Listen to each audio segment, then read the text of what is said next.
చంద్రబాబు నాయుడు గారికి ఒక track record ఉంది. ఇవాళ మనం హైదరాబాద్లో చూస్తున్నాం. హైదరాబాద్లో 98లో ఆయన సైబర్ టవర్స్ ఆయన హయాంలో ఓపెన్ జరిగే నాటికి ఇక్కడున్న ముఖ చిత్రం నాకు చాలా ప్రత్యక్షంగా తెలుసు. ఎందుకంటే ఆ సైబర్ టవర్స్ నిర్మాణానికి ముందు నుంచి ఆ ప్రాంతం పట్ల నాకు అవగాహన ఉంది. ఒక్కసారి ఆ సైబర్ టవర్స్ నిర్మాణ ప్రక్రియ పూర్తయిన తర్వాత ఇవాళ ఆ చుట్టుపక్కల కనిపిస్తున్న ప్రతి సంస్థ ఆయన పుణ్యమే.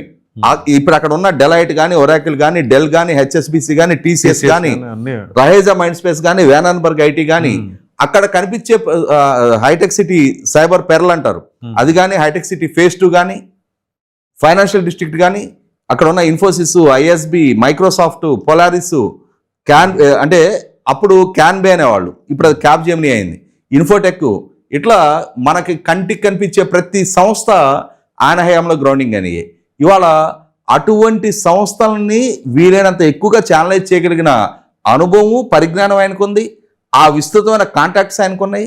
ఆయనకి తోడు అదనంగా ఇప్పుడు ఐటీ అండ్ హెచ్ఆర్డి మినిస్టర్ గారు లోకేష్ కూడా బెటర్ కమ్యూనికేషన్తో, బెటర్ అంటే ఒక స్పీడ్ ఆఫ్ అంటే ఈజ్ ఆఫ్ డూయింగ్ బిజినెస్ కన్నా స్పీడ్ ఆఫ్ డూయింగ్ బిజినెస్ మా పాలసీ అని చెప్పని ఇవాళ ప్రపంచాన్ని చుట్టుముట్టొస్తున్న నేపథ్యంలో 100% యువత అంచనాలు, ఆకాంక్షలు ఈ టెన్యూర్లో సఫలీకృతం కావటం ఖాయం.